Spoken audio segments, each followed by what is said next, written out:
Hello friends, आज हम study करेंगे भारतीय वित्तीय व्यवस्था टॉपिक। भारतीय वित्तीय व्यवस्था से तात्पर्य ऐसी व्यवस्था से है जिसमें व्यक्तियों, वित्तीय संस्थाओं, बैंकों, औद्योगिक कंपनियों तथा सरकार द्वारा वित्त की मांग होती है तथा इसकी पूर्ति की जाती है। जो भारतीय वित्तीय व्यवस्था है इसके दो पक्ष होते हैं, पहला मांग पक्ष, दूसरा पूर्ति पक्ष। मांग पक्ष जो होता है फ्रेंड्स, उसका प्रतिनिधित्व व्यक्तिगत निवेशक, औद्योगिक तथा व्यापारिक कंपनियां, सरकार आदि करते हैं, जबकि पूर्ति पक्ष का प्रतिनिधित्व बैंक, बीमा कंपनियां, म्यूचुअल फंड तथा अन्य वित्तीय संस्थाएं करती हैं। भारतीय वित्तीय व्यवस्था को दो भागों में बांटा गया है। दो भाग कौन कौन से हैं? पहला है भारतीय मुद्रा बाजार, सेकंड है भारतीय पूंजी बाजार। ओके, नेक्स्ट देखेंगे। भारतीय मुद्रा बाजार को तीन भागों में बांटा गया है।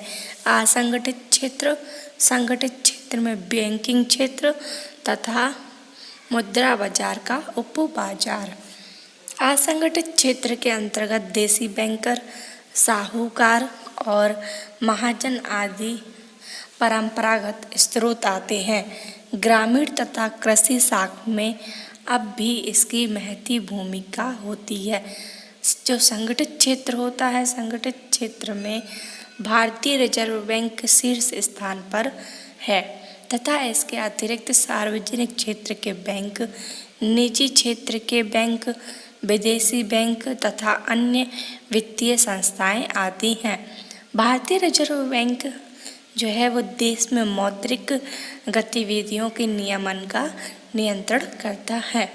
भारतीय रिजर्व बैंक के दो प्रकार के कार्य हैं। पहला है सामान्य केंद्रीय बैंक कार्य, दूसरा है विकास संबंधी परिवर्तन कार्य। सामान्य बैंकिंग कार्य के अधीन भारतीय रिजर्व बैंक के द्वारा निम्नलिखित कार्य किए जाते हैं। करेंसी नोटों का निर्गमन, सरकारी बैंकर का काम, बैंकों के बैंक का काम, विदेशी विनिमय को नियंत्रित करना, साख नियंत्रण, आंकड़ों का संग्रहण और प्रकाशन। विकास संबंधी एवं प्रवर्तन कार्य के अधीन भारतीय रिजर्व बैंक का कार्य निम्न प्रकार का है। जो भारतीय रिजर्व बैंक है उसके कार्य है मुद्रा बाजार पर प्रतिबंधात्मक नियंत्रण, बचतों को बैंकों व अन्य वित्तीय संस्थाओं के माध्यम से उत्पादन के लिए उपलब्ध कराना, लोगों में बैंकिंग की आदत बढ़ाने के लिए प्रयास आदि।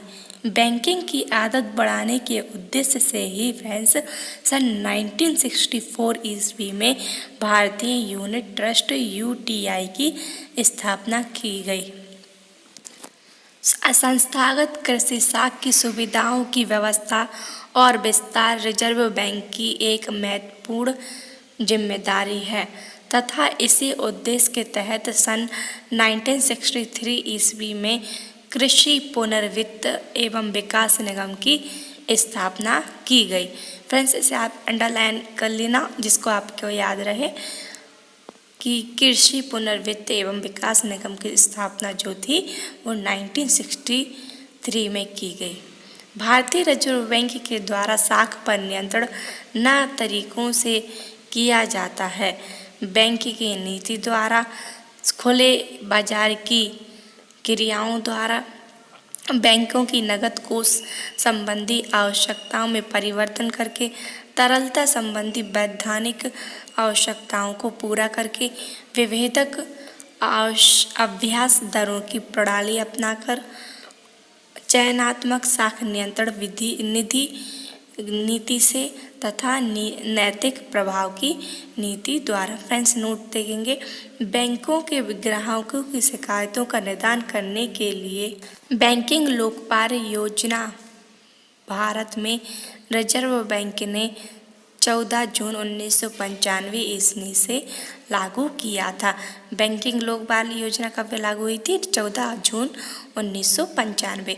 नेक्स्ट देखेंगे फ्रेंड्स, अब तक हमने जो टॉपिक था जो हमारा भारतीय वित्त व्यवस्था वो यहीं ख़त्म हो गया, लेकिन बस जो एक बार हम उनकी जो बैंकिंग क्षेत्र की शब्दावली है कि उसमें जो जो वर्ड यूज होते हैं उनका डेफिनेशन क्या है वो हम एक बार देखेंगे। बैंकिंग रेट, जिस सामान्य ब्याज दर पर रिजर्व बैंक के द्वारा वाणिज्यिक बैंकों को पैसा उधार दिया जाता है उसे बैंक दर कहते हैं।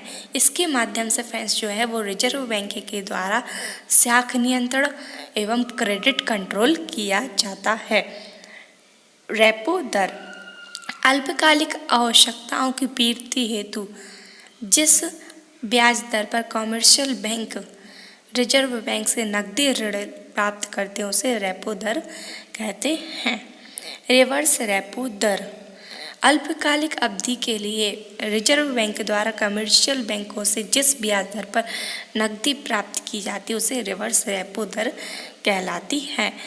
सामान्यतः बाजार में मुद्रा की आपूर्ति बढ़ जाने पर उसमें कमी लाने के उद्देश्य से रिजर्व बैंक द्वारा बड़ी ब्याज दरों पर कमर्शियल बैंकों को अल्प अवधि के लिए नकदी रिजर्व बैंक में जमा करने हेतु प्रोत्साहित किया जाता है। फ्रेंड्स ये थी रिवर्स रेपो दर, हमने यहाँ पे बैंक रेट रेपो दर भी यहाँ पे देखिए। नेक्स्ट जो डेफिनेशन है वो भी देखेंगे।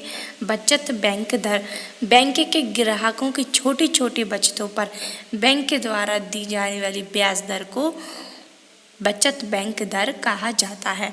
नेक्स्ट है ब्याज जमा दर, बैंक ग्राहकों की सावधि जमाओं पर दी जाने वाली ब्याज की दर को जमा दर कहा जाता है।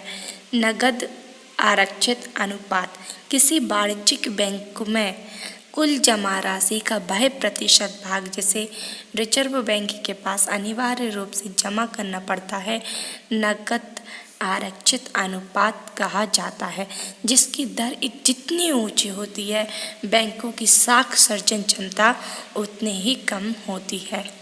मतलब जो नगद आरक्षित क्षेत्र का जो दर है वो जितना ऊंचा होगा उसकी बैंकों की साख सर्जन क्षमता भी उतनी कम होगी।